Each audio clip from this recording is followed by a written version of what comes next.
a todos los que se conectan con nosotros a esta hora. Gracias por la confianza que depositan día a día para CEPEC. Desde nuestra institución, nuestra principal meta es que ustedes puedan obtener material actualizado y mantenerse capacitados en estos tiempos en los cuales es tan importante aumentar nuestro perfil, mejorar nuestro perfil profesional para aumentar nuestro nivel de empleabilidad. El día de hoy vamos a tocar un tema bastante importante con referencia a la atención eficiente al ciudadano, porque atender al cliente no es solamente resolver sus inquietudes, sino que eso lleva pues una ética, un procedimiento para que esa atención sea correcta y en estos momentos sea empática. Porque qué más nosotros como personas que trabajamos todos los días con el público es poder desarrollar y poder hacer llegar una atención que satisfaga las necesidades de todas aquellas personas que obviamente hacen una solicitud o esperan un servicio. Entonces, este tema lo vamos a desarrollar el día de hoy con nuestro especialista. Tenemos disponible para ustedes un chat donde van a poder ir interactuando a lo largo de la transmisión y que nuestro docente irá respondiendo sus consultas de justamente toda la transmisión. Bien, en este caso, nuestro especialista es el abogado Marco Castiglioni, especialista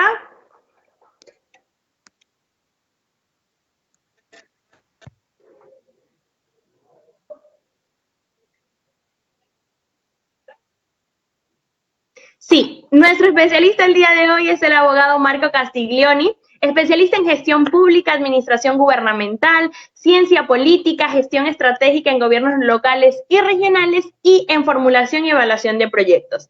Así que, qué mejor que desde su experiencia poder justamente desarrollar la importancia y los aspectos que debemos cuidar en la atención eficiente al ciudadano. Adelante, doctor Marco, gracias por acompañarnos el día de hoy. Muchísimas gracias. Tengan ustedes muy buenos días. Gracias a la señorita Hansen por además estar en el Centro Peruano de Estudios Gubernamentales, CEPEC. El día de hoy, indudablemente, para hablar dentro de este seminario sobre lo que es la atención eficiente al ciudadano. Indudablemente, como usted bien dice, es un aspecto fundamental porque este es el punto de partida para entender qué es lo que tenemos en el Estado y qué es lo que tenemos dentro de lo que se demandan los ciudadanos. Estamos en unas circunstancias que definitivamente nos hacen ver y tenemos que analizar en el contexto en el cual en este momento nos encontramos. Estamos todavía frente a un estado de emergencia. Otra cosa diferente es la emergencia sanitaria, porque son dos situaciones que al día de hoy venimos atravesando en el país. Por un lado, este 31 de agosto culmina el estado de emergencia. No sabemos si el gobierno va a prorrogar este estado de emergencia. Dentro de ello tenemos una cuarentena focalizada, medidas de inmovilización, restricciones que definitivamente coligen también con lo que son los ciudadanos. Y por otro lado tenemos la emergencia sanitaria que está vinculada al comportamiento de la ciudadanía y a lo que tiene que hacer el Estado dentro de lo que se demanda en el ámbito sanitario. Emergencia sanitaria que además lo tenemos hasta el 8 de septiembre. O sea, por un lado tenemos la emergencia, que es la declaratoria, donde hay restricción de derechos fundamentales y que no hemos entendido esto. Por un lado tenemos que entender que hay restricciones en cuanto se refiere a los derechos fundamentales de la persona humana. El artículo 2 de la Constitución señala cuáles son los derechos fundamentales, pero frente a una declaratoria de emergencia hay derechos fundamentales que tienden a ser restringidos. Esto es lo que tenemos que entender en algún momento. Y para saber, cuál es el comportamiento del Estado y qué es y cómo tenemos que tomar las cosas dentro de otro enfoque y dentro del ámbito que justamente al día de hoy las reglas se establecen para lo que es el comportamiento de la ciudadanía y lo que es el comportamiento del Estado. Situación diferente es cuando hablamos, de la declaratoria de emergencia. Dentro de ese contexto es la que al día de hoy nos hallamos y por eso es que tenemos que entender, qué es lo que tiene que hacer el Estado y qué es lo que tenemos que hacer los ciudadanos. Porque los ciudadanos demandamos una atención de parte del Estado y que muchas veces decimos el Estado tiene que estar a la altura de las circunstancias. Circunstancias que a veces, o sea, los ciudadanos, o sea, no muchas veces lo entienden. Y muchas veces el ciudadano, o sea, dice, el Estado no está a la altura de las circunstancias y no me atiende. El Estado no está presente. Siempre hemos dicho, ¿dónde está el Estado? Y por eso demandamos, o sea, la presencia del Estado dentro del ámbito de la sociedad. Por eso en este aspecto hay dos situaciones fundamentales. Hablar de la mejora de la atención a la ciudadanía es involucrarnos, por un lado, en el Estado y lo que tiene que hacer el Estado, y por otro lado, en entender, o sea, qué es lo que le corresponde al ciudadano. Una buena atención a la ciudadanía, por eso dice bien, es la prestación de servicios de calidad. No simplemente en la prestación del servicio sea porque yo tengo que darlo, porque en todo caso esto está establecido en determinada norma y en determinado contexto se halla qué es lo que me corresponde como funciones. No, pues. El tema va por el contexto, o sea, que la prestación de los servicios tiene que ser de calidad. O sea, en los que nosotros tenemos que hacer una evaluación de manera permanente y diaria. Porque estos servicios de calidad, o sea, tienen que de alguna manera impactar en el servicio final que se presta a los ciudadanos. O sea, ¿cuál es el impacto? Porque si voy a entrar simplemente a un tema repetitivo o rutinario de la que por lo menos, o sea, siempre las entidades públicas, o hay algunas entidades públicas que simplemente no están acostumbrados a ello, definitivamente el ciudadano no va a ver, o sea, sus respuestas en ella. Por eso lo primero que tenemos que entender, o sea, es al Estado y lo que le corresponde al Estado dentro de este sistema organizacional. Un Estado probablemente para muchos, o sea, que tiene que ser un Estado deficiente, probablemente anacrónico, muchas veces criticado y que no entendemos, o sea, a veces la responsabilidad también que hay dentro del Estado. Porque no nos olvidemos que cuando hablamos del Estado y quienes asumen, o sea, el rol fundamental de desarrollar al Estado, lo asumen, o sea, con las responsabilidades y con aquello que les corresponde a las entidades públicas. Este Estado, a la cual simplemente asumimos por un determinado tiempo y por el cumplimiento de las funciones que se le ha asignado a las entidades públicas que forman parte del Estado. En ellas simplemente estamos de manera transitoria y probablemente de manera circunstancial. Y quienes están en el Estado tienen que abocarse justamente a lo que le corresponde como a las entidades públicas. Por eso una buena atención a la ciudadanía comprende la prestación de servicios de calidad. Servicios de calidad que además, o sea, tienen que ser manejados de manera permanente y de manera diaria en la evolución y en el comportamiento. Esa es la evolución. Todos los días tenemos que analizarlo. Todos los días tenemos que evaluarlo. Y de aquello que no hagamos o lo que hagamos bien nos va a servir, o lo que hagamos mal además, nos va a servir justamente para retroalimentarnos y entender cuál tiene que ser el comportamiento de las entidades públicas. Esta atención definitivamente que es la que se maneja dentro de lo que es el Estado y a lo largo del ciclo de gestión, por eso, o sea, la gestión, o sea, se maneja dentro de este contexto a través de determinados periodos. Periodos que indudablemente son asumidos por los gobiernos y de un determinado tiempo. Y dentro de ello tenemos a los responsables administrativos de las entidades públicas, a los que se les encarga el manejo de ella, no es de ellos. Y en el manejo tiene que ser un buen manejo, porque ahí está la responsabilidad que tienen las personas. Entonces, dentro de este contexto hablamos de una buena atención que comprende la prestación de servicios de calidad. Y que además tiene que impactar, o sea, en el servicio final que se presta a los ciudadanos. Esto por un lado en cuanto se refiere al comportamiento de parte de las entidades públicas y a este sistema organizacional que tenemos en el Estado. No nos olvidemos que estamos hablando de 3 niveles de gobierno. Estamos hablando del gobierno nacional, los gobiernos regionales, los gobiernos locales. Estamos hablando dentro de este Estado de los 3 poderes claramente establecidos, de los 10 órganos constitucionalmente autónomos. En consecuencia, lo que se demanda por parte de la ciudadanía, que haya una buena atención y que definitivamente esta buena atención sea de calidad y que además impacte en los ciudadanos. Porque todo ciudadano, que es en el otro contexto, acude a una entidad pública, espera de ella, que por lo menos, o sea, en la prestación de servicios y en la buena atención, estos se den de calidad. Donde cuando yo tenga que acudir a una entidad pública, pueda realizar un trámite sin mayores inconvenientes, sin mayores complejidades, sin mayor burocracia o sin mayores situaciones engorrosas que no me permitan por siempre un determinado tiempo poder obtener una respuesta y por lo menos tener una solución a aquello que demando como parte de una atención al ciudadano. Donde un trámite, o sea, no tenga que estar definitivamente burocratizado, donde las entidades públicas tengan una capacidad para poder entender qué es lo que se demanda en ella, un Estado menos burocratizado, y hay que desburocratizarlo, y donde justamente trabajemos procedimientos y procesos que se requieren y se demandan dentro de lo que es el Estado, y que esto definitivamente impacte en los ciudadanos. Porque este es el servicio que nosotros tenemos que brindar. Por eso todo ciudadano tiene derecho. Porque por un lado estamos hablando de la obligación del Estado. Y por otro lado estamos hablando, o sea, de los derechos de los ciudadanos a recibir servicios de calidad y una buena atención por parte de este Estado. Y ahí vamos a entender justamente cuál tiene que ser el comportamiento del Estado. Por eso, al Estado hay que entenderlo como que tiene que estar en capacidad, y lo que muchas veces hemos dicho, estar a la altura de lo que se demanda de acuerdo a las circunstancias. Para ir al Estado, el Estado tiene que entenderse como una vocación de servicio. Si no lo entendemos al Estado como una vocación de servicio, definitivamente no vamos a entender, o sea, a los ciudadanos. Son dos aspectos fundamentales.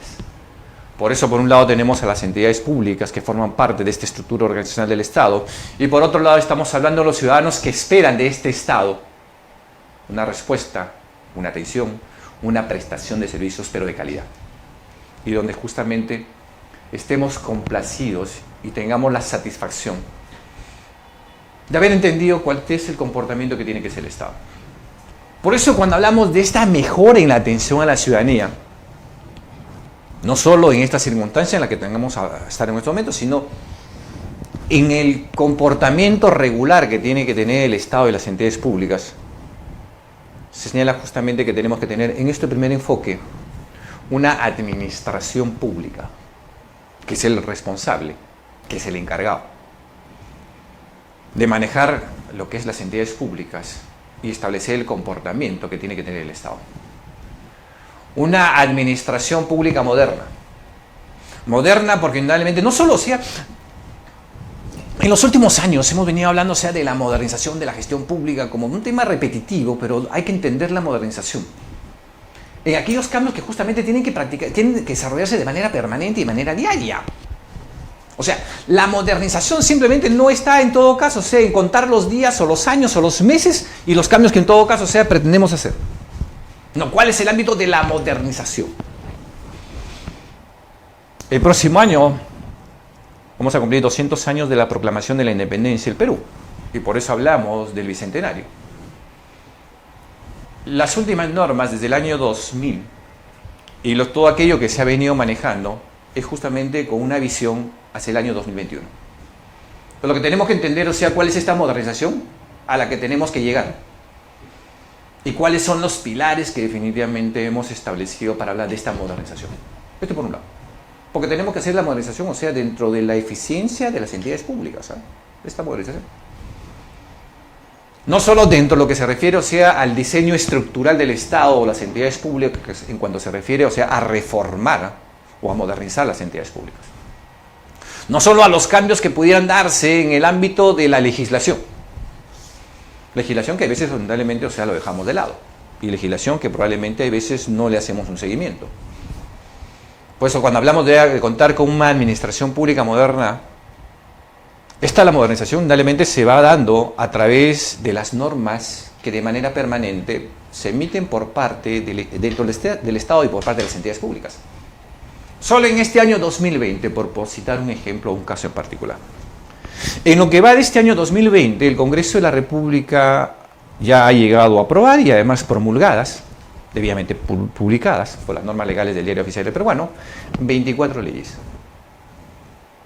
De esas 24 leyes lo que tendremos que hacer, o sea, cuáles han ido o cuáles están vinculadas a la modernización, o en todo caso a los cambios fundamentales que se demandan el día de hoy en el Estado. Dentro de este año 2020, por parte del Poder Ejecutivo y específicamente por parte del Presidente de la República, se han dictado 60 decretos legislativos. Además, se han emitido 97 decretos de urgencia. En este contexto normativo, que dentro de lo que se refiere a las normas con rango de ley, estamos hablando de 181 normas, que todas ellas están vinculadas justamente a lograr la modernización y los cambios que se demandan dentro del Estado. Por eso es fundamental que no solo tengamos este seminario, sino que hagamos un análisis dentro de lo que se demanda en la mejora en la atención a la ciudadanía y entendamos, o sea, los cambios que de manera permanente hay que ver cómo que justamente se desarrollan. Estamos hablando solo en lo que va de este año, 181 normas con rango de ley. La pregunta que muchas veces nos hacemos es, ¿cuántos de nosotros realmente hemos hecho un análisis o hemos revisado o hemos entendido este comportamiento del Estado y qué es lo que viene haciendo el Estado a partir de la emisión de estas normas? 181 normas. Por eso cuando hablamos de la administración, de contar con una administración pública moderna, la modernización también va en ese contexto, o sea, en el marco normativo, en las normas que justamente buscan o modernizar o reformar el Estado. La modernización o la reforma del Estado, los cambios fundamentales que hay que establecer como líneas matrices, o sea, para que haya una mejora en la atención a la ciudadanía, entre todo el contexto, o en el contexto de carácter general. Un segundo elemento que encontramos acá es el ámbito de la transparencia. Hay que transparentar el Estado. Desde el año 2002 venimos nosotros teniendo, en el caso peruano, la ley 27.806, que es la ley de transparencia y acceso a la información pública. Una ley que a lo largo de los años han sido modificada innumerables veces y han sido dictada una serie de cambios en ese contexto. Y siempre hemos hablado de cómo transparentar el Estado. Y la forma de transparentar el Estado es hacerle entender a quienes tienen la responsabilidad en el Estado, es que los actos que justamente se generen en ella sean de carácter público y pueda ser conocido por cada uno de nosotros. Pero cuando no se transparenta, cuando no se difunde, cuando no se toma conocimiento, cuando consideran que todo aquello que se maneje en el Estado tiene el carácter reservado o confidencial, entramos en un gran problema. Entonces no transparentamos el Estado. Y en la no transparencia del Estado encontramos un gran problema. Y este gran problema, o sea, de la falta de transparencia muchas veces, o sea, colige dentro de lo que es justamente la corrupción. Dentro de los estudios que justamente siempre se han realizado en el ámbito de la transparencia, y la falta de transparencia es un punto de partida para que en ella se genere la corrupción. Porque justamente se le permite a las personas o a las entidades públicas que forman parte del Estado que no se manejen las cosas dentro del marco normativo donde la legislación que se haya regulado para cada uno de los casos. Por eso un primer elemento cuando hablamos, o sea, de la mejora en la atención a la ciudadanía, hablamos de este tema de la modernización y hablamos de la transparencia. Un segundo elemento que encontramos en esta línea es el acceso a la información que se administre por las entidades públicas. O sea, este es un acceso de carácter permanente. Esto va justamente con la línea de la transparencia. Que yo tenga conocimiento de carácter permanente. Que todas las entidades públicas se informen a quienes tienen la responsabilidad de manera permanente de evaluar aquello que justamente tienen dentro del encargo en la gestión pública. Las entidades públicas en este año 2020, estamos en mes de agosto, ya hace varios meses, tuvieron que haber presentado a la Contraloría General de la República todas las entidades públicas, las más de 2.000 entidades públicas que tenemos. Tuvieron que haber presentado la rendición de cuentas, que es la que se presenta a la Contraloría General de la República. Rendición de cuentas en la que justamente se pone conocimiento cuál ha sido el manejo en materia de inversiones, en materia de gastos, en materia de recursos humanos, en materia de planeamiento. Una información que además tiene que ser de carácter público y una información que además debe ser debidamente publicitada en los portales institucionales de cada una de las entidades públicas. En consecuencia, estamos hablando de que todo aquello que tiene que ser parte del manejo de las entidades públicas no solo tiene que ser transparentado, sino también tiene que ser informado a los que tienen la responsabilidad de su evaluación y también a la ciudadanía. Un tercer elemento que nosotros encontramos en esta mejora en la atención a la ciudadanía es cuando yo tenga que acudir a una entidad pública, reciba una información clara, completa, precisa y de manera oportuna, pues. Y no tenga inconveniente definitivamente que no sé cómo viene funcionando esa entidad pública, pues. Y la información pública no es que simple, o sea, no es solo aquello que yo tengo que recibir cuando tenga que acudir de manera presencial, sino a través, o sea, de los canales que el día de hoy se les exige a las entidades públicas, por la que yo puedo acceder y tomar conocimiento cómo es que se viene manejando dicha entidad pública. Por eso referir la información clara, completa, oportuna y precisa. Donde yo pueda saber de una determinada entidad pública cuáles son los procedimientos administrativos que en ella se manejan. Y que dichos procedimientos se hayan establecidos de manera clara y precisa en el texto único de procedimientos administrativos. Texto único de procedimientos administrativos, el TUPA, que generalmente tiene que ser un TUPA debidamente actualizado, porque esto hay que trabajarlo de manera permanente y de manera diaria. Las normas, o sea, todos los días las generamos. En consecuencia de ello, hay que de manera permanente actualizar los TUPAs. Alguien me decía, quiero saber si mi texto único de procedimientos administrativos está vigente. ¿Y por qué tiene esa duda? Bueno, lo que pasa es que tengo un TUPA desde el año 2000, desde hace 2 años, por los últimos 2 años o los últimos 3 años, no se le ha hecho ningún cambio. Los textos únicos de procedimientos administrativos no pierden vigencia, pero sí estamos en un gran problema. Que ese texto único de procedimientos administrativos de hace 2 años o hace 3 años simplemente no sirve para la entidad pública. Porque en los últimos años, si solo hacemos una revisión integral, el marco normativo, el marco legal, ha cambiado enormemente. En consecuencia, lo que tiene es un TUPA usted totalmente desfasado, totalmente incompleto. O sea, totalmente anacrónico, que no está dentro de lo que se demanda el día de hoy a las entidades públicas. Entonces, si nosotros queremos brindar una mejora en la atención a la ciudadanía, tengo que tener, procedimientos claramente establecidos en normas totalmente vigentes y debidamente actualizadas. Y por eso hablamos de esta información que tengo que brindarle como entidad pública y lo que yo espero como ciudadano de las entidades públicas. Donde me digan claramente cuál es el procedimiento que tengo que seguir a nivel de las entidades públicas. Donde en las entidades públicas, además, pueda tener claramente aprobado y establecido cuáles son los procesos. Procesos que indudablemente van vinculados a las actividades que le corresponde a esa entidad pública. Las entidades públicas, a diciembre del año 2019, debieron haber identificado y aprobado todo lo que son los procesos. Sería bueno en todo caso, y probablemente en algún momento podamos ver algún aspecto fundamental en cuanto se refiere a los procesos, que está básicamente vinculado a actividades que le corresponden a las entidades públicas respecto al ejercicio de las funciones. Procesos. Donde yo en las entidades públicas pueda saber cuáles son los procesos que existen en ella y no tenga mayores inconvenientes en cuanto se refiere a la prestación de los servicios públicos, a las actividades que tengo que desarrollar. 2 aspectos fundamentales: procedimientos y procesos.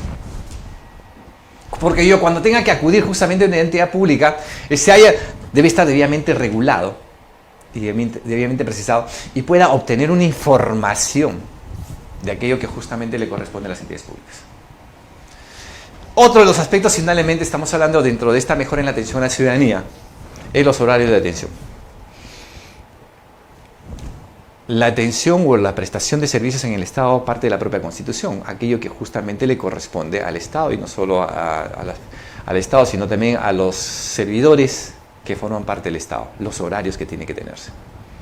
Horarios claramente definidos, claramente establecidos, con una continuidad en la prestación de servicios, con una continuidad, o sea, en lo que se refieren los procedimientos, una información que tiene que ser, muy clara y muy precisa. En el otro aspecto encontramos un tema fundamental, cuando hablamos del conocimiento que yo tengo que tener respecto de aquel procedimiento que haya podido iniciar ante una entidad pública. A ver, y aquí estamos en un tema fundamental.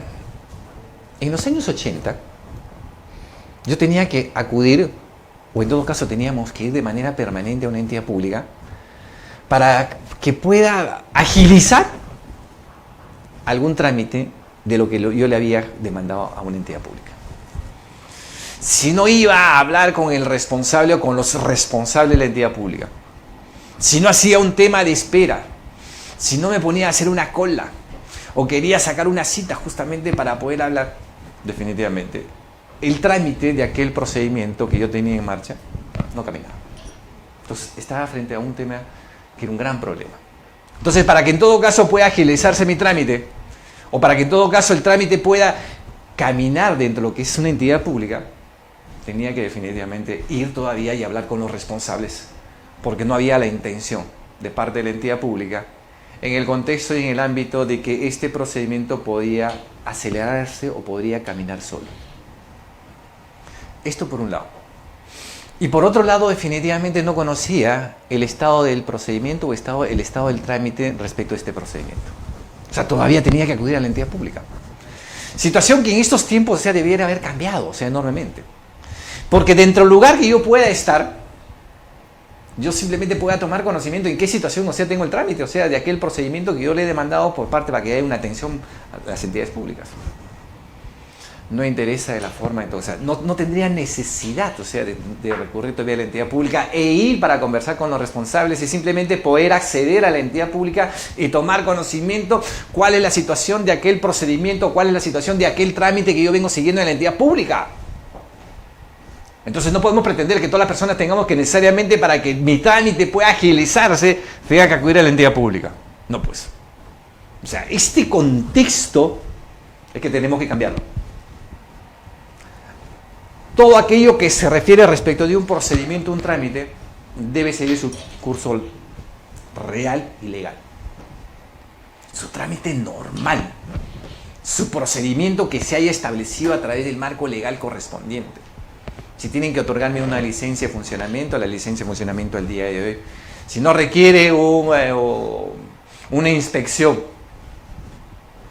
mayor, simplemente es una cosa muy simple.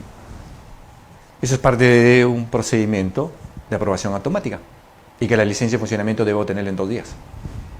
Si se demanda que haya una inspección mayor, definitivamente que tiene que haber, o sea, una evaluación previa. Y en consecuencia, o sea, la licencia de funcionamiento lo tendría en los 4 días. Pero cuando solicito una licencia de funcionamiento de un determinado local, pasa 1 día, pasan 2 días, pasan 4, probablemente pasan 15. Y probablemente llego hasta los 30 días y no tengo la solución respecto del trámite de aquello que le he demandado al Estado o a la entidad pública en específico para obtener una licencia de funcionamiento. Ese es un gran problema que tenemos a veces en el Estado. Por eso, o sea, cómo mejorar la atención a la ciudadanía desde el lugar que me encuentre, y por eso es que en lo que es el Estado demandamos que quienes están en el ámbito de la prestación de servicios sean servidores, no solo que tengan la vocación, que tengan conocimiento, que tengan un claro conocimiento que es lo que se les exige en cuanto se refiere a las responsabilidades. Otros aspectos que indudablemente hablamos de la mejora en la atención a la ciudadanía, el trato que uno tiene que tener. El trato respetuoso, el trato diligente, el trato amable, de aquello que justamente los ciudadanos esperamos por parte de las entidades públicas y de quienes tienen la responsabilidad de dar una atención y una comunicación directa con los ciudadanos. Vemos a diario por los medios de comunicación los maltratos que muchas veces, o sea, somos sujetos de personas que no han entendido lo que es una entidad pública y no han entendido cuál tiene que ser el comportamiento del Estado. Por eso yo sigo sosteniendo de que los exámenes psicológicos, que al día de hoy por lo menos los tenemos en algunos casos, y cuando hablamos, por ejemplo, de este régimen especial de contratación bajo el Decreto Legislativo 1057, en ella se establece que habrán, o sea, exámenes o habrá evaluaciones psicológicas, pero de manera opcional. Yo particularmente vengo sosteniendo de que los exámenes psicológicos antes de ingresar a una entidad pública deben ser de carácter obligatorio. Porque justamente lo que necesitamos es que tengamos personas, y más aún quienes van a estar comprometidas con el trato personal de los ciudadanos, con una atención a los ciudadanos, con un tema de comunicación de manera permanente, por lo menos sean personas ecuánimes y que tengan un trato respetuoso. Y por lo menos, o sea, tenga esa diligencia y este comportamiento de lo que se demanda el día de hoy en las personas. Necesitamos personas decentes y por lo mismo, estas personas tienen que ser personas muy inteligentes para entender a los ciudadanos y por eso hablamos de este respeto, de esta diligencia y de este trato que debe haber por parte de las entidades públicas y quienes tienen a cargo los procedimientos y los procesos. Otro de los aspectos fundamentales cuando hablamos de esta mejora en la atención a la ciudadanía es que se tome en cuenta las prácticas culturales. A ver, Es un gran problema. Porque nos encontramos, o sea, bajo diferentes ámbitos y bajo diferentes contextos. Las ciudades no todas son iguales. Y la sociedad definitivamente es muy diferente. Estamos hablando de diferentes estratos sociales, estamos hablando de diferentes formas y comportamientos culturales. Estamos frente a un tema de educación que no todos probablemente esperamos que sean iguales. En consecuencia, las prácticas culturales, o sea, hay que tomarlas en cuenta. Hay que entender, o sea, desde lo que es el Estado y la atención que tiene que brindarse, que no todos probablemente son profesionales. No estamos hablando de todas aquellas personas que son letradas. Estamos hablando de ciudadanos y personas que mayormente son iletrados.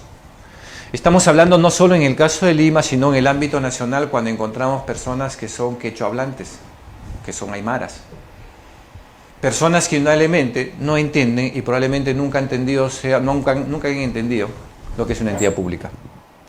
En consecuencia, la atención a la ciudadanía tiene que manejarse sobre este contexto de las prácticas culturales.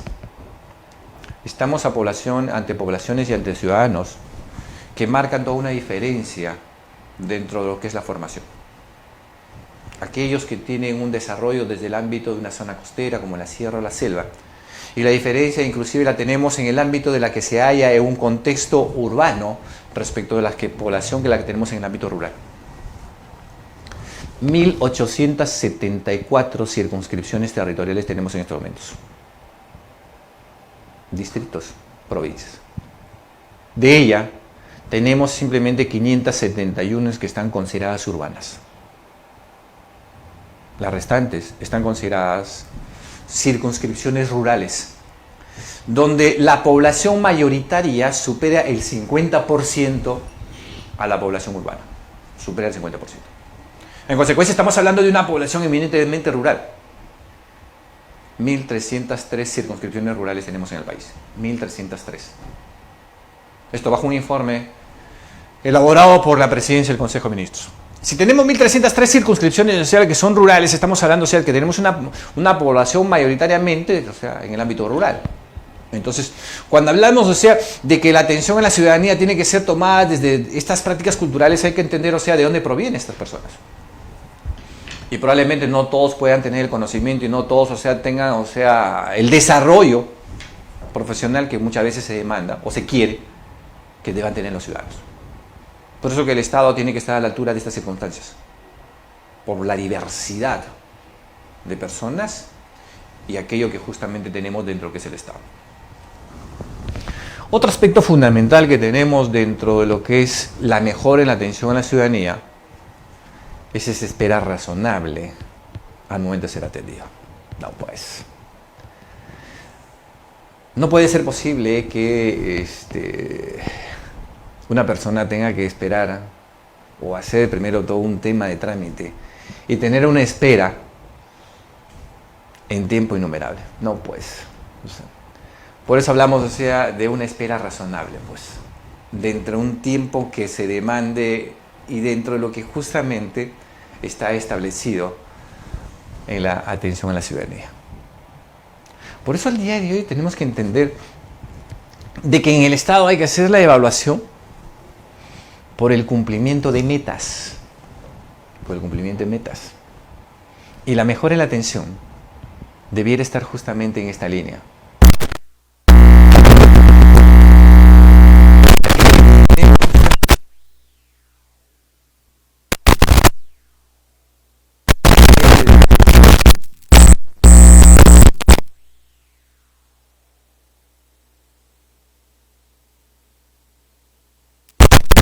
Haciendo todo un tema de espera.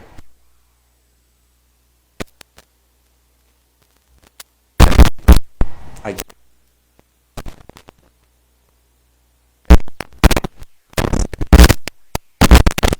virtual o un tema remoto. Hay que ser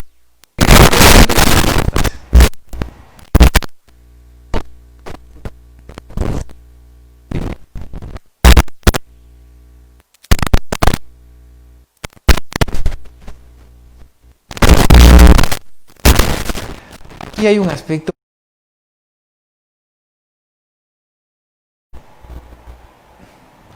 Decía que otro de los aspectos fundamentales en lo que es la mejora en la atención a la ciudadanía es la obtención o el asesoramiento que uno tiene que tener como ciudadano sobre los trámites y los requisitos. Hace muchísimos años,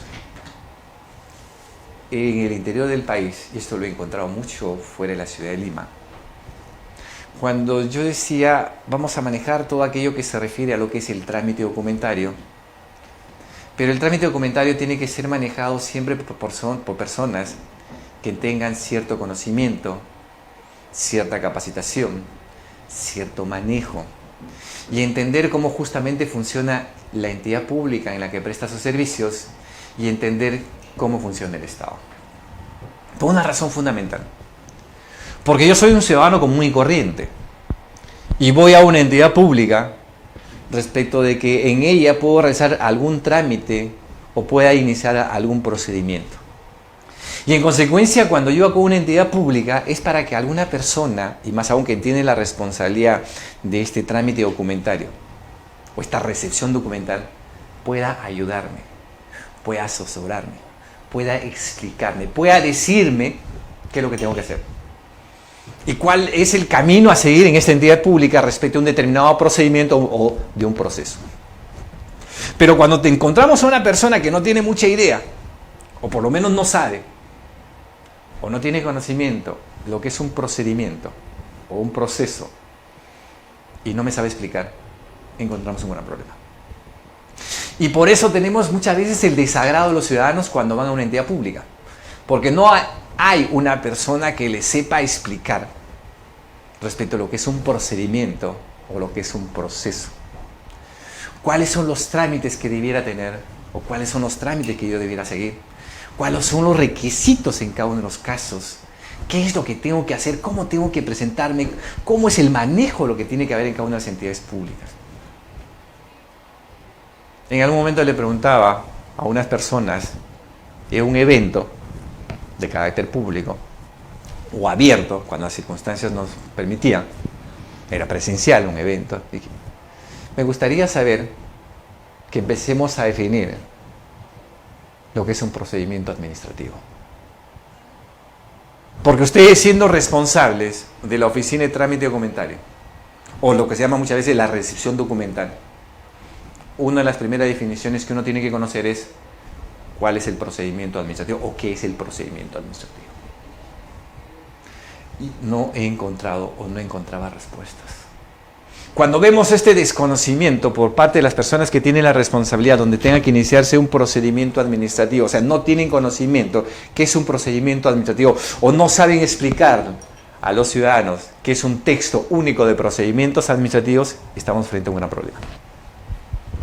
Por eso es que cuando hablamos de este asesoramiento, estamos hablando, o sea, de que tiene que haber personas en las entidades públicas que nos den una atención desde el asesoramiento, del conocimiento que yo debo tener respecto de un procedimiento o un trámite que yo debo iniciar en la entidad pública. Llámese de manera presencial o llámese de manera remota o virtual. Pero cuando no encuentro una persona que me sepa explicar esto, entramos en un problema. Por eso necesitamos personas con conocimiento. Necesitamos personas que se preparen, que entiendan cómo funcionan las entidades públicas y el Estado y qué es lo que tiene que hacer cada uno de ellos. Este tema simplemente cómo tenemos que mejorarlo, con la capacitación permanente que tiene que ser brindada a los servidores civiles de las entidades públicas. Cuando a veces le preguntamos a los servidores de las entidades públicas cuál ha sido o cuál es la capacitación o hace qué tiempo ha sido la última capacitación que se ha hecho, hace bastante tiempo. Y si realmente tengo que capacitarme, tengo que ver, o sea, otras formas u otros medios, porque no muchas veces, o sea, hay el interés, o en todo caso, la responsabilidad de las entidades públicas en proveerle del conocimiento a los responsables respecto a qué son los procedimientos. Un ejemplo fundamental. Tenemos la ley 4, que es la ley del procedimiento administrativo general. Esta ley del procedimiento viene el año 2001. En los últimos años han habido una serie de cambios. Dentro de este periodo de gobierno, dentro de este periodo de gobierno, porque siempre hablamos de periodo de gobiernos, se han dado los más grandes cambios o las más grandes modificaciones e incorporaciones a la ley 27.444, que es la ley del procedimiento administrativo general. La ley del procedimiento, para que tengan idea, tiene 265 artículos, además tiene 25 disposiciones entre complementarias, transitorias y derogatorias. Pero en ese contexto, digamos hablando en el contexto de las disposiciones, tanto lo que es artículos como disposiciones, tenemos 290. En los 2 últimos años, o dentro de lo que es este periodo de gobierno, han habido modificaciones e incorporaciones de 104 artículos y disposiciones. 104. Más o menos cerca a la mitad. 40%. 40% en cuanto han habido modificaciones e incorporaciones a la ley del procedimiento administrativo general. Tal es así que en enero del año pasado se tuvo que editar un nuevo texto único ordenado de la ley del procedimiento administrativo general. Y esto lo tenemos plasmado en el Decreto Supremo el 004/2019, Justicia. ¿Qué significa esto? Que tiene que haber una actualización de carácter permanente por parte de los servidores en el conocimiento de las normas, como hace un momento le decía, tenemos 181 normas que solo se han dictado en este año que tienen rango de ley, o el carácter de ley. Pero si solo revisamos la ley del procedimiento administrativo general, estamos hablando que cerca a la mitad de la ley del procedimiento ha sido cambiada en los últimos años, o dentro de lo que es este periodo de gobierno. Lo que significa que tenemos que ir a una actualización de carácter permanente en las entidades públicas y respecto a lo que son los servidores que forman parte de las entidades públicas. Y el procedimiento administrativo es una ley que tiene que ser de carácter general, conocida por todos quienes forman parte de una entidad pública. Y hay que capacitarlos de manera permanente. Entonces, cuando hablamos de una mejora en la atención a la ciudadanía, tiene que haber un asesoramiento de carácter permanente, o sea, de lo que son los trámites y los requisitos y todo cómo se maneja en la entidad pública, pero para eso yo tengo que capacitar a los servidores de las entidades públicas. Pero si los servidores ni siquiera tienen idea o no conocen lo que es la ley del procedimiento administrativo general, ¿qué esperamos de esta entidad pública? Y por eso viene un descontento por parte de los ciudadanos, porque dentro de la entidad pública no encuentran una mejora en la atención. No hay una mejora en la atención. Y lo que tenemos que hacer es una mejora de carácter permanente. Por eso leo. Una de las capacitaciones que tiene que haber en las entidades públicas, por ejemplo, en el carácter general, es respecto a la ley del procedimiento administrativo general. Solo para este caso.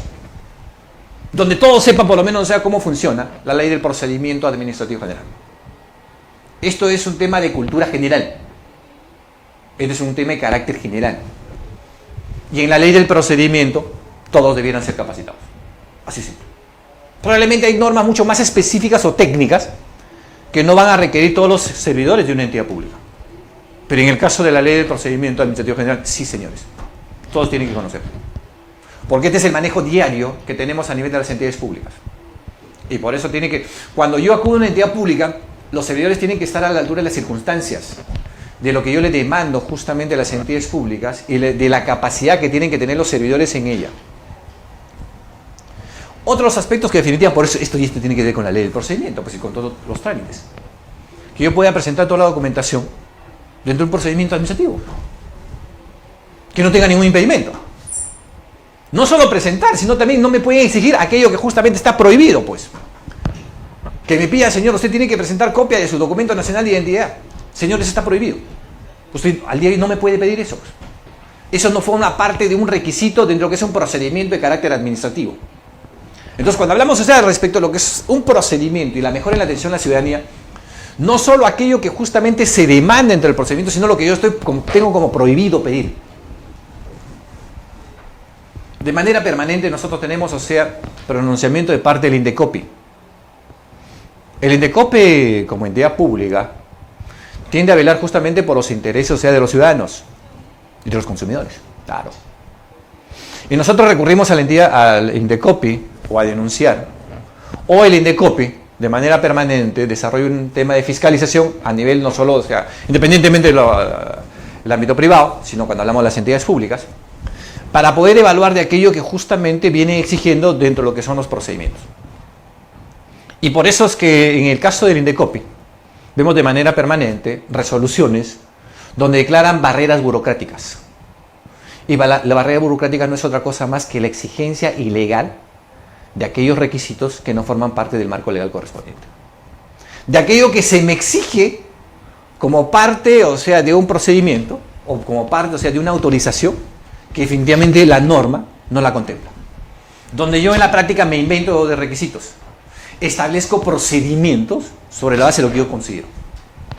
En consecuencia, la intervención en este caso de la Contraloría, del INDECOPI, es para poder detectar cuáles son estas barreras burocráticas.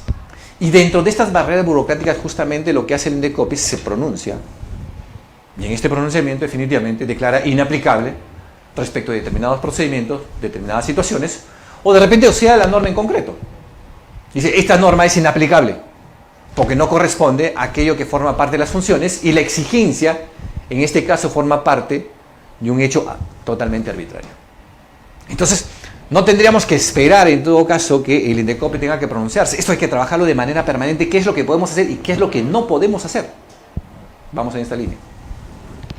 Y por eso que tenemos que prepararnos. Hay un tema de exigencia en el cumplimiento de los derechos constitucionales. Claro. Cuando hablamos de la exigencia en el cumplimiento de los derechos fundamentales, no nos olvidemos que partimos del artículo de la Constitución Política del Perú. Derechos fundamentales de la persona humana. A no ser discriminado, a la igualdad de las personas. En consecuencia, estos derechos constitucionales, o sea, tienen que estar preservados y tienen que ser entendidos en todo el contexto por parte de las entidades públicas. No se me podría a mí maltratar. No debiera ser maltratado. Hay que tener cuidado. No se trata simplemente que yo tenga que pintar, o sea, en el local de la entidad pública en la cual yo pueda formar parte, o sea, un bonito mural, y es, no soy inclusivo. No, pues, la inclusión va mucho más allá. La inclusión no es simplemente usar una bufanda, o ponerle un nombre bajo el habla, el quechua o la aymara. No, pues, eso no es la inclusión social. La inclusión social es parte del comportamiento que tenemos que tener, o sea, las personas y las entidades públicas. Y consagrar y respetar los derechos fundamentales de la persona humana consagrados, o sea, en nuestra Constitución, en el artículo 2. Derechos fundamentales que además, o sea, son en el contexto internacional. Y lo que hacemos simplemente es preservarlo dentro del mandato de la Constitución que nosotros tenemos en el artículo 2. Entonces ahí hay que tener cuidado. Por eso el cumplimiento de los derechos fundamentales es que tenemos que entender cuál tiene que ser el comportamiento de las entidades públicas respecto del respeto que tenemos que darle a todo ciudadano que acude a una entidad pública. Otro de los aspectos que encontramos dentro de esta mejora es que hay que tener cuidado de aquello que hacemos y no hacemos, porque hay un tema de acción y hay un tema de omisión. Y por eso hablamos en lo que es la mejora en la atención a la ciudadanía, la determinación de responsabilidades a las entidades públicas por el mal funcionamiento de los servicios que ellos puedan tener. Hablamos de servicios públicos, hablamos de una atención, hablamos, o sea, de una mala intención o una mala prestación de unos servicios públicos y en el hecho, o sea, que se haya ocasionado un daño respecto de una persona que ha acudido a una entidad pública, simplemente uno tiene que ser resarcido. Y por lo mismo uno tiene que asumir responsabilidades. En el Estado hablamos de responsabilidades, ¿ah? Solo aquí un paréntesis, por una razón. Probablemente en mi vida diaria, en mi vida común y corriente, puedo tener errores. Y probablemente los puedo tener con los que forman parte o los que están dentro de mi familia, probablemente con los que están a mi alrededor, los amigos. Esa es parte de un error probablemente en el comportamiento que puedo tener como persona y lo que me pueda suceder a diario. Lo que no tenemos que olvidarnos que en el Estado no hablamos de errores, hablamos de responsabilidades. Y las responsabilidades están enmarcadas en el incumplimiento de aquello que justamente tiene responsabilidad de la entidad pública. En el incumplimiento de lo que se les ha conferido o lo que tienen establecido en el mandato legal, se establecen las responsabilidades. Y hablamos de responsabilidades administrativas, hablamos de responsabilidades civiles, hablamos de responsabilidades penales. Hay un tema por acción y hay un tema por omisión. La acción en todo caso es que yo actúo al margen de la ley. Y la omisión o el acto omisivo es dejar de hacer aquello que me corresponde como parte de una entidad pública o como tengo la responsabilidad.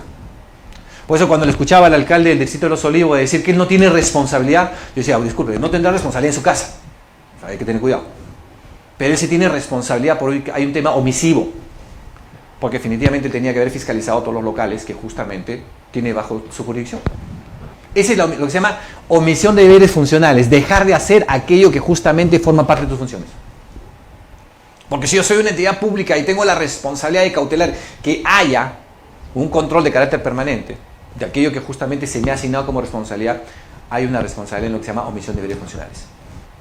En consecuencia, en el ámbito de las entidades públicas hablamos de responsabilidades. Entonces, del mal funcionamiento que puede haber, o sea, en la entidad pública, de los daños que puedan haberse ocasionado en lo que son los servicios, o sea, yo tengo que responder como entidad pública. Ya sobre la base de eso se determina cuál es el grado de responsabilidad, pero tiene que haber una responsabilidad. Entonces ahí hay que tener cuidado.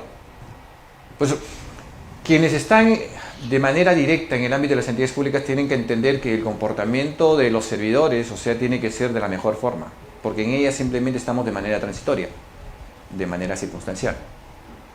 Estamos desarrollando por encargo, no es lo mío, no es lo que yo decido, no es lo que a mí me parece, yo creo, yo pienso, debe ser así, no señor.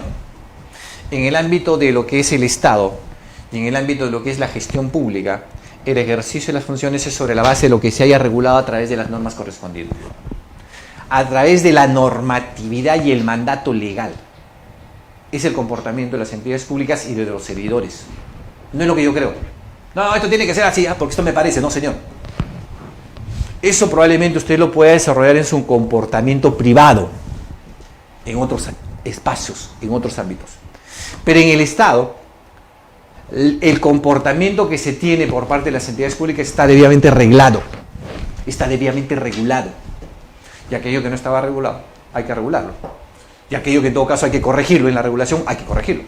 Por lo que tenemos que entender es que no tenemos un sistema normativo perfecto, sino perfectible. Y lo perfectible es sujeto de corrección, modificaciones y cambios que hay que trabajarlo de manera permanente. Esto es todos los días.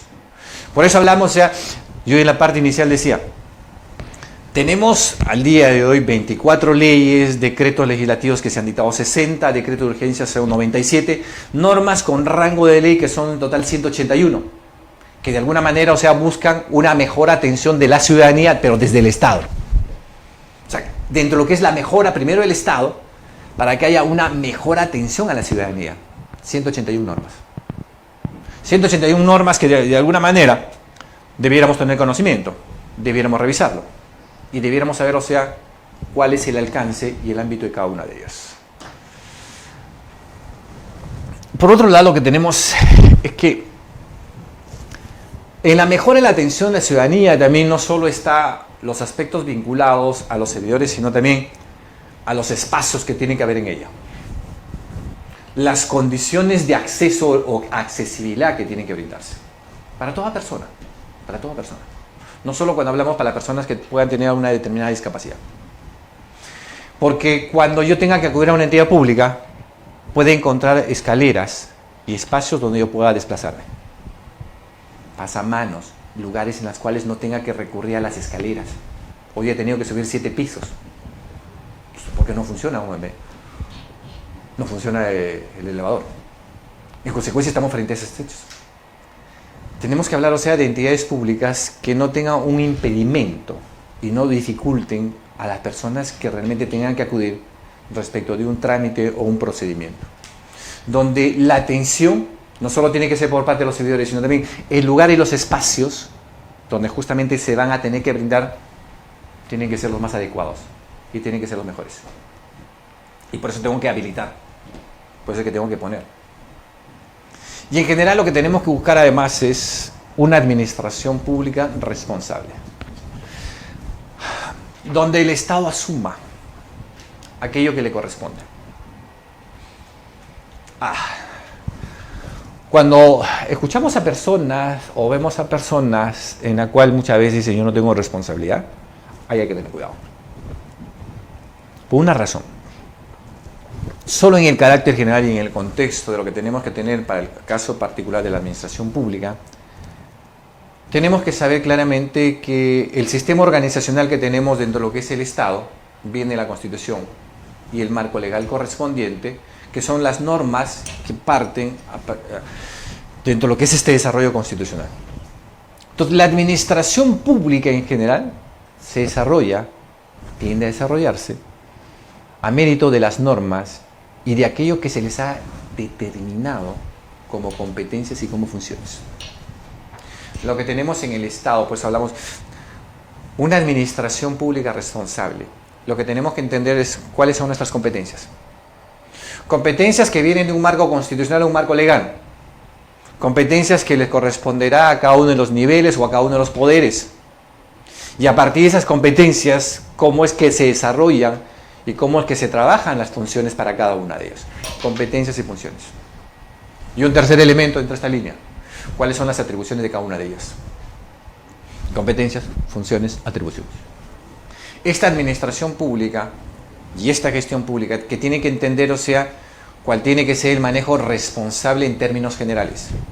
Y la responsabilidad es cómo mejorar y cómo entender una mejora en la atención a la ciudadanía. Este es un concepto que definitivamente hay que trabajarlo todos los días. En la parte inicial yo le decía, no solo estamos hablando de la prestación de servicios o la atención que tiene que darse, sino lo que tenemos que buscarse justamente es en la calidad. En la calidad de la prestación, ojo, prestación de los bienes y servicios. Aquello que le corresponde, diseño, proceso, aquello que justamente se ha desarrollado y se ha generado en la entidad pública. ¿Cómo tiene que brindarse esta prestación? Pero en la calidad. No simplemente en el aspecto, se lo decía, como hace un momento yo le decía, rutinario. No, pues ya, hay que hacer esto, porque ya, siempre lo hemos hecho así. No. Sino la calidad en la prestación de los bienes y servicios, calidad. Y por otro lado tiene que darse, o sea, la calidad y el acceso y la atención en ventanilla. Ajá.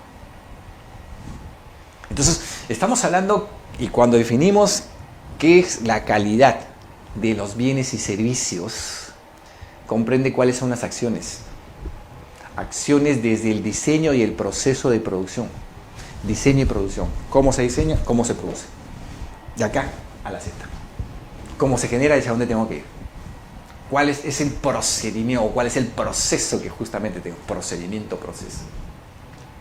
Y dentro de esta calidad de bienes y servicios, lo que estamos hablando es el conocimiento que tiene que tenerse con relación a las necesidades de las personas. ¿Quiénes son aquellas personas que van a acudir a la entidad pública? Conocer las necesidades de las personas y a las que tengo que atender como entidad pública. Necesidades y a quienes tengo que atender. 2. Ampliar, diversificar, asociar los canales de atención. Claro. ¿Cómo tengo que manejar? De manera presencial, semipresencial, de manera remota, en términos generales. Estamos hablando cuáles son aquellos estándares de calidad que yo debo tener y debo proveer. Estándar de calidad. Y utilizar las tecnologías de información y comunicación. No solo para tomar conocimiento respecto a lo que puede hacer un procedimiento, sino del acceso y del manejo que yo tengo que tener con cada una de ellas. Como hace un momento yo le decía, la tecnología por lo menos tiene que servirnos para entender que yo no tengo necesidad muchas veces de acudir a una entidad pública. ¿Por qué acudo muchas veces a la entidad pública? Cuando uno pasa en estos momentos a la entidad pública, vemos colas. Pese a que inclusive hemos encontrado, por lo menos hay muchas entidades públicas, estamos virtualizando los temas de atención, los temas de procedimientos, pero ¿por qué justamente no tenemos un resultado? O sea, por lo menos dentro de lo que se demanda. Porque no hay calidad, pues. Lo que tiene que haber es la calidad en la prestación de los servicios, de los bienes y servicios públicos. Y también tiene que haber una calidad en lo que es el acceso y atención. No estamos hablando simplemente de lo que es la ventanilla, sino de manera virtual o de manera remota. Cuando uno está llamando por teléfono, llama por teléfono, no le contesta. O si le contesta una máquina y esa máquina nos pasa a otra persona, o nos pasa a otra máquina, nos pasa a otra máquina. Encontramos un gran problema. Y por eso que tenemos que a las personas que de manera permanente acuden a lo que son las entidades públicas. Porque definitivamente no encuentran una respuesta oportuna. O sea, la atención o la mejora en la atención a la ciudadanía tiene que estar, o sea, no solo sobre la base de utilizar las tecnologías y la información y la comunicación a través de los medios, sino, o sea, que yo pueda tener justamente un proceso de producción y que en ella pueda encontrar la respuesta. donde yo pueda, a través de un sistema de tecnología, o sea, de manera remota, poder tener la respuesta en el tiempo real y de manera oportuna. Entonces hay cosas que definitivamente tenemos que repensarlo para entender cómo tiene que ser manejada la calidad de los bienes y servicios de aquello que le corresponde a las entidades públicas en estos momentos. Tenemos una resolución ministerial, hay una resolución ministerial, la 103/2020 de la Presidencia del Consejo de Ministros, o sea, teniendo en cuenta lo que justamente estamos viendo en el carácter general. La resolución ministerial, la 103 de este año, 2020, de la Presidencia del Consejo de Ministros, fue publicada el 5 de mayo de este año, 5 de mayo. Y lo que hizo esta norma, o en todo caso esta norma lo que ha dispuesto es lo siguiente: lineamientos para la atención a la ciudadanía y el funcionamiento de las entidades del Poder Ejecutivo. Pero estos lineamientos para la atención a la ciudadanía y el funcionamiento de las entidades públicas tiene varias cosas. En el contexto general, lo primero que encontramos que es lineamientos establecidos para el Poder Ejecutivo. Poder Ejecutivo, punto 1. Y cuando hablamos del Poder Ejecutivo solo estamos hablando Presidencia de la República, Presidencia del Consejo de Ministros y los ministerios. La norma establece para el caso de los que forman parte del Poder Ejecutivo que podrán dictar normas de carácter complementario, pero que no contradigan en modo alguno a la resolución ministerial de la 103. Entonces se les dio la prerrogativa a todos los que forman parte del Poder Ejecutivo a dictar normas en el carácter específico si consideraban necesario para cada una de esas entidades. En este mes de agosto, el Ministerio de Educación recién ha dictado una norma de carácter específico para el Ministerio de Educación. Carácter específico. Bueno, pero acá hay un tema en particular. Los lineamientos para la atención a la ciudadanía y el funcionamiento de las entidades públicas está diseñado para solo manejarse dentro del contexto de la emergencia sanitaria. Solo para la emergencia sanitaria. La emergencia sanitaria termina el 8 de septiembre. Independientemente de que se pueda prorrogar la emergencia. No, es otra cosa. Perfecto, estamos hablando de fechas ciertas. No lo que supuestamente, pueda más adelante, decidir el gobierno nacional o a través de las normas correspondientes. No. Pero en estos momentos, de manera real, lo que tenemos, establecido dentro de las normas correspondientes es que la emergencia sanitaria la tenemos debidamente establecida hasta el día 8 de septiembre. Estamos hablando de 2 semanas acá. En consecuencia, estos lineamientos, en el caso, vamos a ponernos en el caso extremo, que ya no tengamos la emergencia sanitaria. Pues yo comenzaba a diferenciar en ese momento la emergencia nacional respecto a lo que es la emergencia sanitaria. La emergencia sanitaria es un tema básicamente vinculado a los temas, de salud. Y a lo que le permite justamente desarrollarse en ese contexto. Entonces, la emergencia sanitaria la tenemos hasta el 8 de septiembre. En consecuencia, estos lineamientos para la atención a la ciudadanía y el funcionamiento de las entidades públicas están diseñadas para manejarse dentro del contexto de la emergencia sanitaria. Emergencia sanitaria que termine el 8 de septiembre. En el hecho de que tenga que prorrogarse o se prorrogue la emergencia sanitaria, indudablemente seguirá teniendo vigencia la resolución ministerial 103/2020, Presidencia de Consejo de Ministros.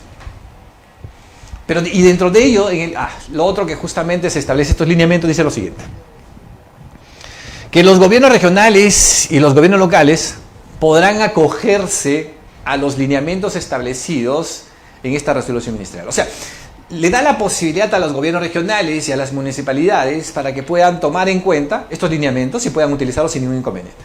O sea, darle cumplimiento, sin necesidad de que aprobar otra norma.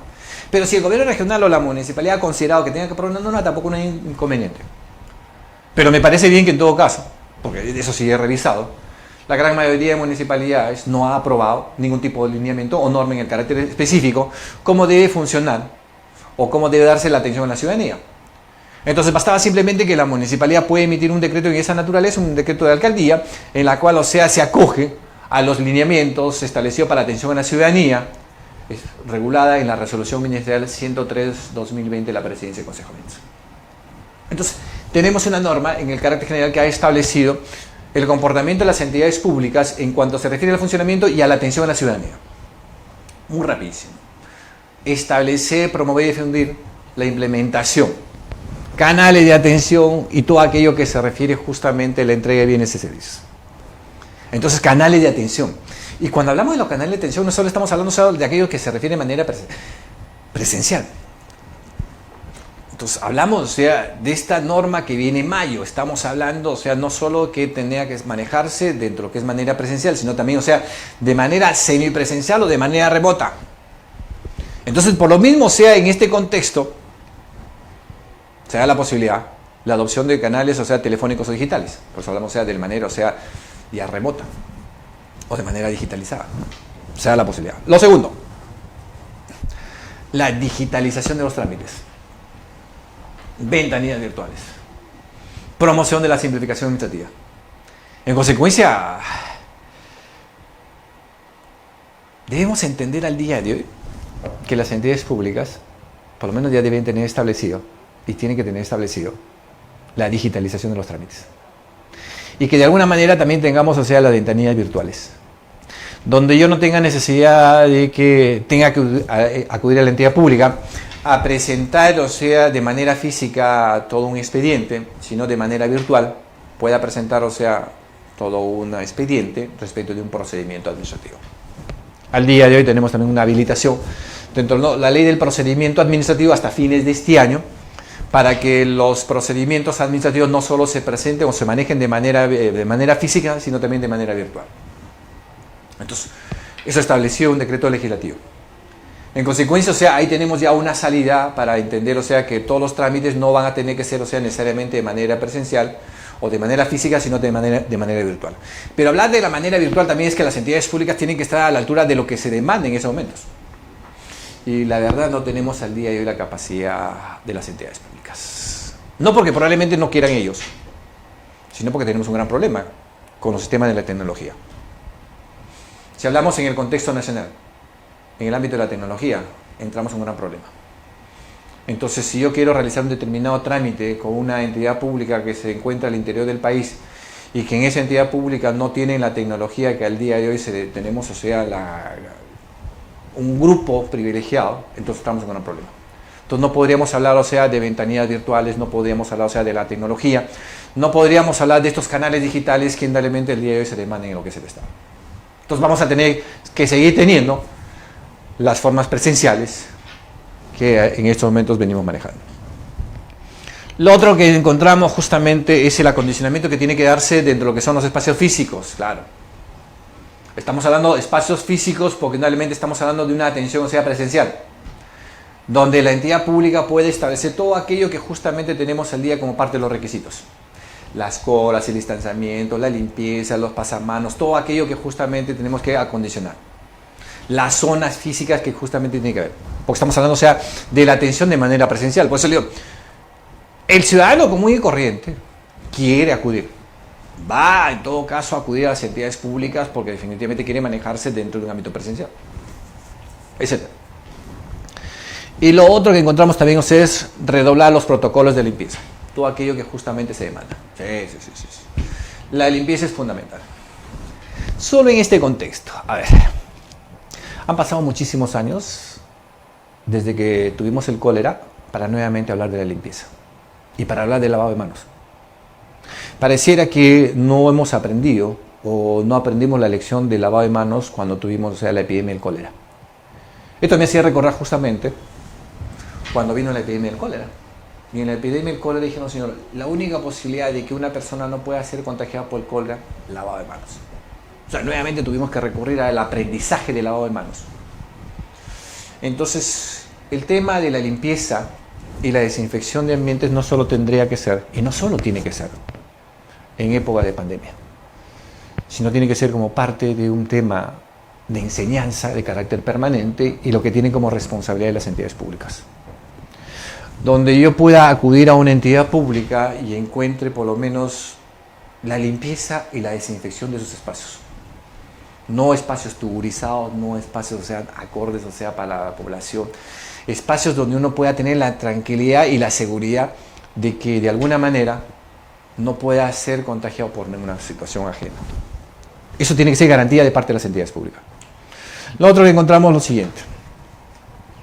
La instalación de nexos que definitivamente tiene que ver las entidades públicas, pues estamos hablando, o sea, de un retorno de manera presencial, estamos hablando de la atención de manera presencial. Definitivamente no todas las personas debieran ingresar a los espacios o no todas las personas van a tener la oportunidad de que puedan ser atendidas por los responsables administrativos o los responsables de la entidad pública. En consecuencia, a nivel de, o sea, de las entidades públicas, establecer canales, o sea, no solo de anexos telefónicos, sino también un canal, o sea, muy fácil de poderse comunicar internamente para que puedan ser atendidos bajo esta vía. Lo cual se busca es evitar un contacto directo y evitar, o sea, que en los espacios donde trabajo de los servidores no puedan haber personas ajenas, sino que solo en ella puedan encontrarse los servidores que justamente forman parte de ese espacio y de esa entidad pública. Es fundamental la determinación de los aforos, porque finalmente el aforo nos va a permitir saber, o sea, cuál es el número de personas que tengamos que tener en cada uno de los espacios. Claro. No solo para el ámbito presencial, no solo en cuanto se refiere a lo que es la atención a la ciudadanía, sino en todos los espacios que vamos a tener. Tenemos que llamar a las oficinas de defensa civil. El diseño de los espacios, en cuanto se refiere a la ocupación, a los temas de seguridad, tiene que ser debidamente aprobado por las entidades públicas. Las entidades públicas tienen unidades orgánicas o tienen áreas, muchas de ellas, en materia de defensa civil. Convóquenos a sus responsables, convóquenos a quienes trabajan en dichas oficinas para que hagan el diseño y la distribución y la ubicación de cada uno de los servidores y los espacios que tiene que tener cada uno de ellos. Entradas, salidas, auxilio, protección, cuidados, todo lo que justamente tiene. Vamos a una entidad pública, ni siquiera está señalizado. Ni siquiera está señalizado. Tienen oficinas responsables. Si no tienen responsables, ven a una persona que pueda tener el conocimiento en materia de defensa civil, que les haga el diseño de cada uno de los espacios que usted pueda tener. Y les diga, y eso tenga que aprobarlo, ¿eh? Internamente, o sea, a nivel de la entidad pública hay que aprobarlo, para evitar cualquier tipo de... Señor, la ubicación inclusive hasta de lo que puede hacer los escritorios o las sillas. Esto tiene que partir de un diseño. Tiene que ser de todo un protocolo y toda una aprobación por parte de la entidad pública. En consecuencia, no se trata simplemente, o sea, de determinar el aforo, pues no. Hay que determinar la ubicación de cada uno de ellos y esto se hace a mérito de todo un diseño, todo un estudio. Para eso tenemos personas responsables y para eso hay personas que estudian y personas que saben. Hay que confiar en ellos, a ellos hay que darle la responsabilidad, que nos hagan el diseño, cómo tiene que estar ubicado. No solo simplemente, a ver, ¿cuántas personas entran acá? No. Hay que hacer todo un diseño, hay que hacer un trabajo mucho más orgánico, un trabajo más profesional. Mecanismo de gestión en la atención, donde tengamos el distanciamiento, o sea, tanto de manera interna como de manera externa. Esto va justamente con el diseño, pues. O sea, cada uno de los espacios que uno tiene que tener, hacia dónde tiene que ir, cómo tiene que conducirse, los controles que tiene que haber. Y lo otro es la difusión que tiene que brindarse además por parte de las entidades públicas. A ver. Dentro de lo que es la resolución ministerial, se establece que no solo estemos hablando de las plataformas web, sino también, o sea, de las redes sociales. Particularmente yo no comparto mucho el tema de las redes sociales por un tema. Si bien es cierto, las circunstancias o en estos momentos nos obligan o les obligan a las entidades públicas a que tengan una mayor difusión, porque uno de los factores que es que el Estado no difunde. Sí, hay un gran problema. Hay veces el Estado no sabe difundir, no sabe llegar, no sabe decirle. Perfecto. Porque el ciudadano común y corriente no siempre ingresa a los portales web de las entidades públicas. Entonces hay que buscar otros medios y otros mecanismos. Entonces lo que ha hecho en esta resolución ministerial ha establecido que se pueda utilizar, o en todo caso se utilice también las redes sociales. Que no es una información oficial propiamente señalada por parte de lo que es el Estado. Porque para la forma oficial de difusión a las entidades públicas y dentro del Estado, lo que está establecido a través del mandato legal es que tengamos las plataformas web, los portales institucionales.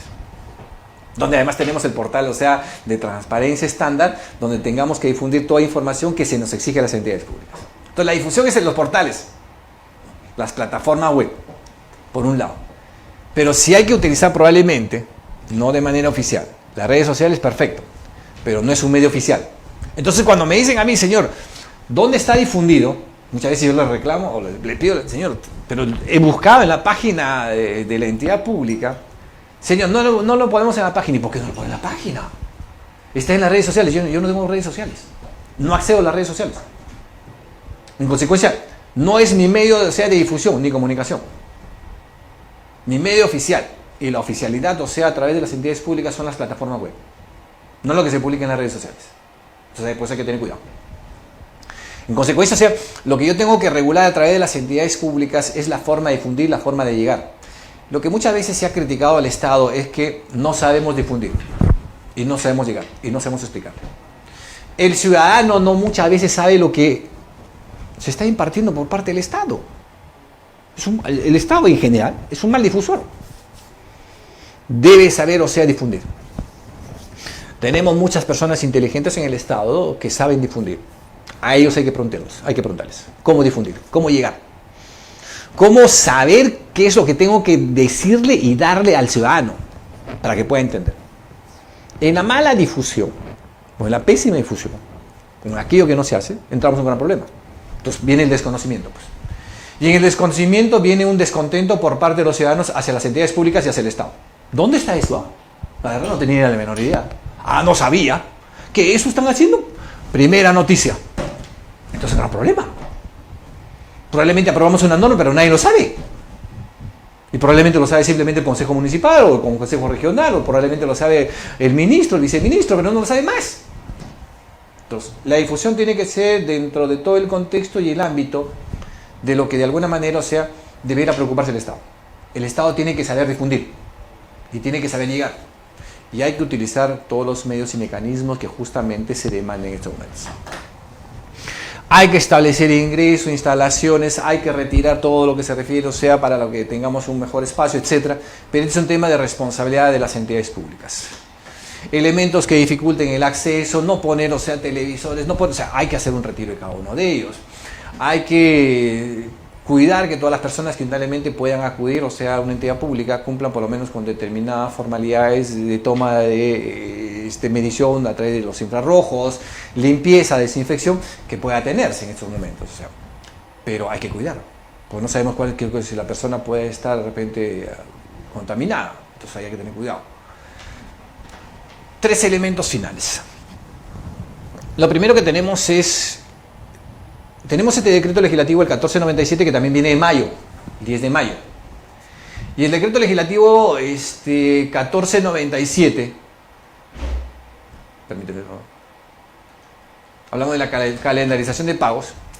En el decreto legislativo 1497 lo que se ha establecido un plazo a las municipalidades, tanto de Lima y el Callao, como de las provincias ubicadas en las capitales. Entonces estamos hablando de 22. Porque ya no estamos hablando, o sea, de los 24 departamentos, porque lo estamos sacando, o sea, a Lima y lo estamos sacando al Callao encima. Entonces, porque estamos hablando solo de las municipalidades de Lima y las municipalidades del Callao, y estamos hablando de las municipalidades provinciales ubicadas en las capitales de departamento. Y si hablamos de las capitales de departamento, estamos hablando de Huaraz, en Ancash, estamos hablando de Puno. Entonces estamos hablando de Huancavelica en Huancavelica, estamos hablando de Maynas, estamos hablando de Loreto, solo en ellas. Particularmente yo considero que esta norma debió haber salido para todas las municipalidades provinciales. 196, que no es mucho. Pero porque todavía hay que tener mayor cuidado con las municipalidades distritales, porque tenemos muchísimo alejadas, no tienen todavía lo que se demanda entre el Estado. Pero esto debió haberse trabajado, pero ya, esto hay que ver simplemente cómo lo ampliamos más adelante, pero particularmente, y también es un plazo bastante grande, porque es hasta estamos hablando del 30 de julio del próximo año, 2021, para que toda la recaudación de sus tributos, sistema financiero o mecanismo de pago electrónico. Claro, si yo necesito pagar, o sea, mi impuesto predial, no tenga que recurrir a la entidad pública, pues, hacer mi cola en la entidad pública. Porque si tengo un sistema financiero a mi costado, perfecto, simplemente acudo o hago el pago a través de un sistema virtual, o sea, de manera electrónica. O sea, no tengo ningún inconveniente, pues. Particularmente, una buena iniciativa, pero yo lo ampliaría hasta todas las municipalidades provinciales. Las 196 municipalidades provinciales, que no es mucho. No las 1874, porque eso sí hay que trabajarlo. Solo estamos hablando de las 196 municipalidades provinciales. Y yo creo que hubiera sido bastante interesante. Pero ya tenemos un avance. El mismo decreto legislativo, el 1497, establece la conversión de procedimientos. Y se ha establecido un plazo hasta el 31 de diciembre de este año 2020, pero solo para las entidades del Poder Ejecutivo, para que entren a la conversión de sus procedimientos administrativos, pero no todos, aquellos que son de iniciativa de parte y servicios prestados en exclusividad, para que puedan ser atendidos por canales no presenciales. O sea, no estamos hablando de todos los procedimientos, ¿ah? O sea, no estamos hablando de todos los procedimientos administrativos que siguen la entidad pública, estamos hablando de aquellos que simplemente son de iniciativa de parte o aquellos que son servicios prestados en exclusividad. Entonces, por ejemplo, yo requiero una licencia para que me otorguen una autorización para poner una radio a través del Ministerio de Transportes y Comunicaciones. Este procedimiento no va a poder entrar en este tema de la conversión, porque no es un procedimiento de iniciativa de parte ni tampoco es un servicio prestado de carácter exclusivo. Esto es un procedimiento de carácter regular. Entonces, no todos los procedimientos van a entrar en esta conversión, pero solo estamos hablando también, o sea, del Poder Ejecutivo. Y Poder Ejecutivo estamos hablando Presidencia de la República, Presidencia del Consejo de Ministros y los ministerios. Bien pudo haberse dicho también en este caso, o en todo caso hay que repensar, que esta conversión de procedimientos también puede manejarse en lo que son los gobiernos regionales, y también por lo menos, o sea, en las 196 municipalidades provinciales. Un número mayor. Pero en fin, tenemos esta disposición dentro de lo que es el Decreto Legislativo 1497. Lo otro que tenemos es lo siguiente, y con esto vamos a culminar justamente el seminario del día de hoy. Por una razón, porque estamos hablando de las actividades y la atención. Estamos hablando del Decreto Supremo el 116/2020 de la Presidencia del Consejo de Ministros. Y estamos hablando del 26 de junio, publicado el 26 de junio. Este es el decreto supremo que en este momento tenemos vigente respecto a lo que es la declaratoria de la emergencia nacional. Este es el decreto. Este es el decreto que justamente grafica que el estado de emergencia lo tenemos, no estamos hablando de la emergencia sanitaria, lo que es, por eso hay que diferenciar. Estamos hablando de la emergencia nacional, que lo tenemos establecido hasta el 31 de agosto. Claro, lo que pasa es que este decreto supremo ha sido prorrogado. En consecuencia, estamos hablando dentro de estas prórrogas, estamos hablando que la prórroga de la declaratoria de emergencia la tenemos hasta el 31 de diciembre.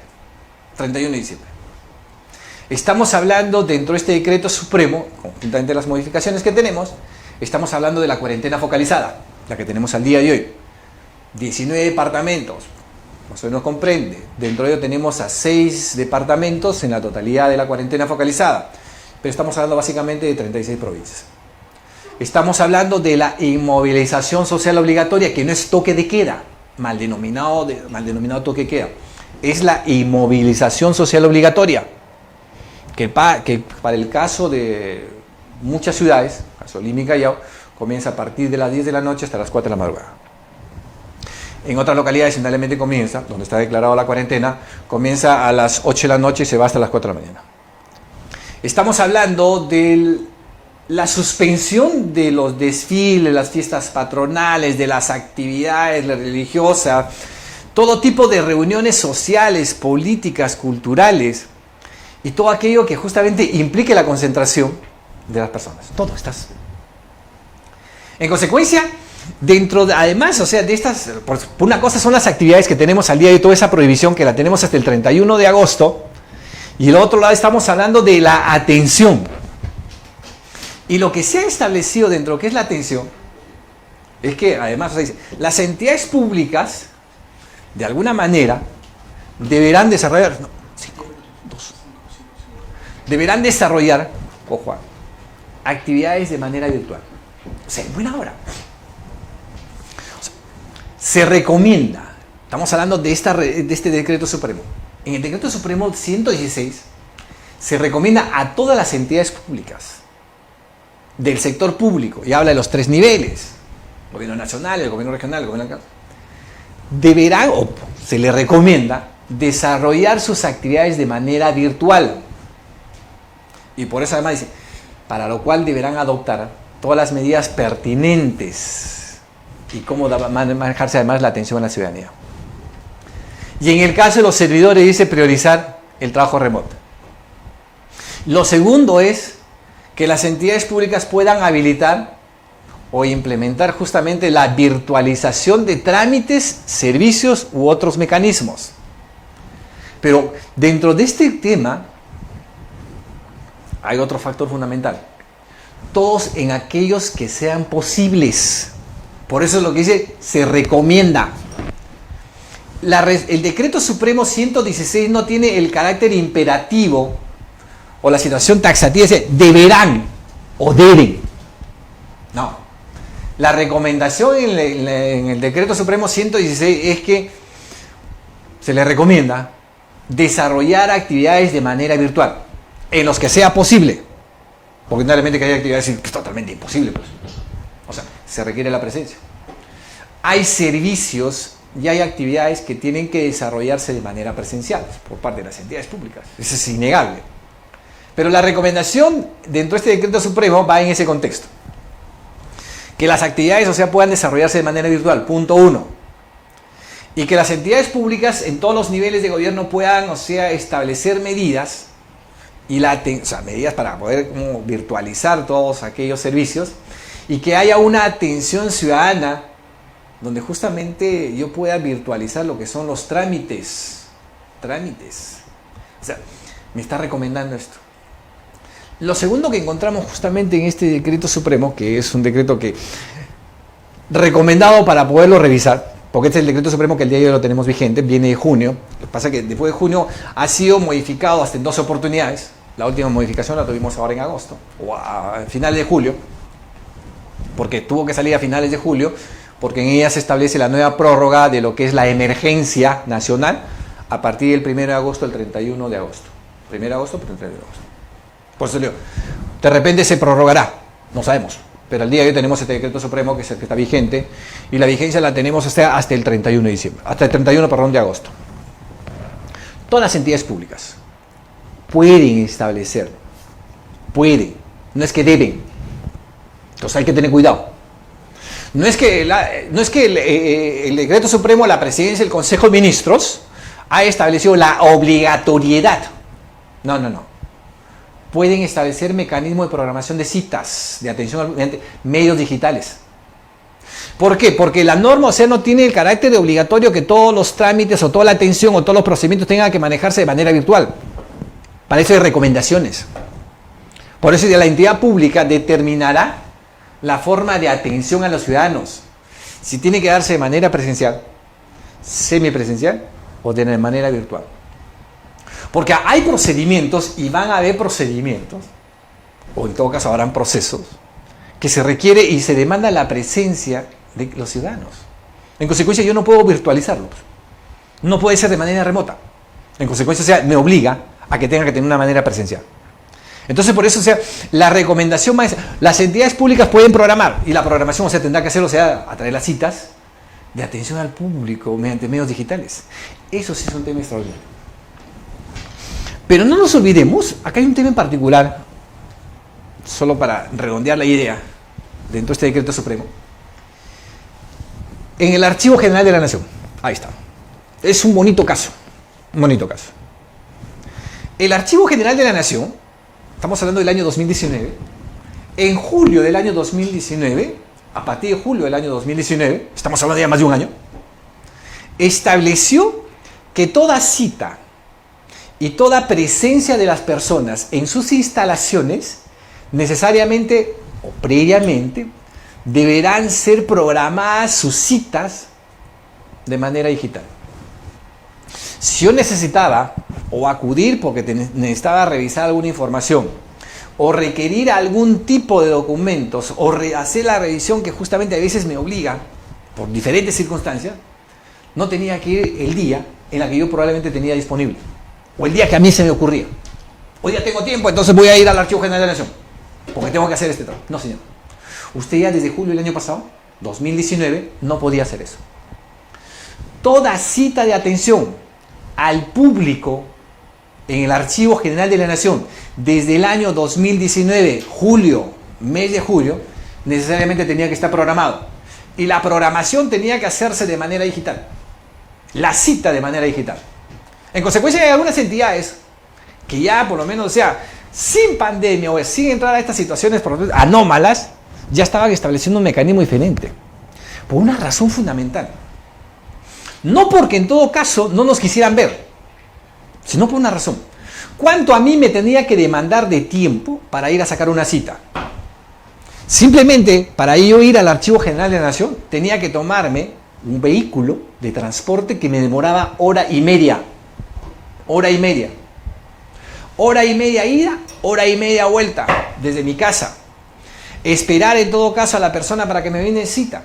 Estábamos hablando más de 3 horas, solo en lo que yo tenía que utilizar para desplazarme y luego pues, poder ser atendido, solo para sacar una cita. O para ver si me podían atender o no podían. Entonces, era un suplicio, y en muchas entidades públicas todavía tenemos eso, acudir, o sea, simplemente para sacar una cita. Cuando este sistema, o sea, ya debiera haber mejorado y debiéramos haber buscado el impacto en la ciudadanía a través, o sea, de la digitalización o la virtualización que justamente tenemos que manejar en este caso concreto. Que ya para tener una cita no tendría que acudir a la entidad pública, sino simplemente, o sea, manejarlo a través de los medios digitales y en consecuencia, o sea, entra un sistema de programación mucho más activo y ya acudir, o en todo caso, estar presente en el momento que se me demande. Punto. Esto es lo que tenemos que entender, o sea, como responsabilidad de las entidades públicas. Si queremos, o sea, que los ciudadanos tengan determinada satisfacción de lo que es una entidad pública, debemos que entender, o sea, qué es una entidad pública y cómo tiene que funcionar la entidad pública. Si no entendemos al Estado y no entendemos a la entidad pública, peor aún no vamos a entender a los ciudadanos. Y probablemente se va a complicar estos temas aún más, porque el ciudadano definitivamente no va a encontrar una respuesta oportuna en las entidades públicas y en el Estado. Amigas y amigos, por eso es que quiero yo insistir en ese tema e invitarlos justamente al curso de atención eficiente al ciudadano. Vamos a comenzar 4 clases. Vamos a comenzar el 27 de agosto, donde vamos a desarrollar todo aquello que justamente se demanda como parte de la responsabilidad y lo que le corresponde a las entidades públicas y al Estado. Los invito justamente al curso de atención eficiente al ciudadano, que vamos a comenzar el día 27, y agradecerle a ACP. ACP justamente, que es el que está preocupado y nos da la oportunidad para ver, o sea, cómo buscamos una mejora en las entidades públicas y en el Estado. Y cómo hacemos que los servidores que tenemos en esos momentos estén a la altura de las circunstancias y a la altura de lo que se demanda de parte de los ciudadanos. Y la satisfacción de los ciudadanos simplemente va a ser en cómo mejoramos a las entidades públicas y cómo mejoramos el Estado. Muchísimas gracias por la atención. Los veo en el curso y el inicio el día 27. Muchísimas gracias. Así es. Mejor dicho, imposible, y de la mano justamente de nuestro especialista, el doctor Marco Castiglioni, que es el profesional que llevará a cabo este curso. Así que nada, solamente me queda invitarnos nuevamente de las palabras que ha dado el especialista. Nos quedamos con la importancia de capacitarnos, es importante actualizar nuestros temas y es más aún importante dar un buen servicio. Y de eso nos encargaremos nosotros. Así que los invito justamente a que puedan, en estos momentos visualizo que hay un participante que nos hace una consulta. Vamos a aprovechar efectivamente que tenemos a nuestro especialista, el señor César Mesa. Nos consultan. A la fecha existen instituciones que no atienden de manera virtual. El administrado donde debe hacer la queja pertinente y tener resultados, que es sumamente difícil en esta nueva realidad.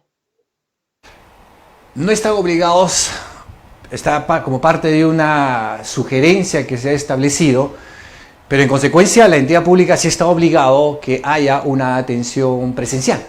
Y para que haya la atención presencial definitivamente tiene que haber establecido todos los protocolos. Porque probablemente yo como entidad pública no tengo en estos momentos la capacidad de poder manejarme a través de los medios, o sea, digitales.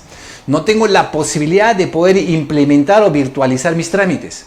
Pero perfecto, si no tengo estas posibilidades, o sea, de manejarme a través de la tecnología, lo que significa que yo puedo haber establecido, y tengo en este momento establecido, la atención de manera presencial bajo los estrictos protocolos de la emergencia sanitaria que nos demanda cumplir en estos momentos. Perfecto, la señorita Marlene nos consulta, ¿no sería restrictivo para el usuario atender al usuario a través de citas, si bien esta se puede realizar por la página de la entidad, teléfono o página de Facebook? Cualquier mecanismo que pueda establecer, o sea, la entidad pública es válido. No hay ningún inconveniente, no hay ningún inconveniente.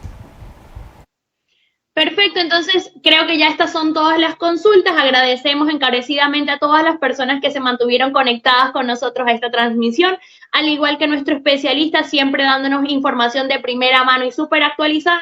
Y los invitamos a que puedan solicitar información.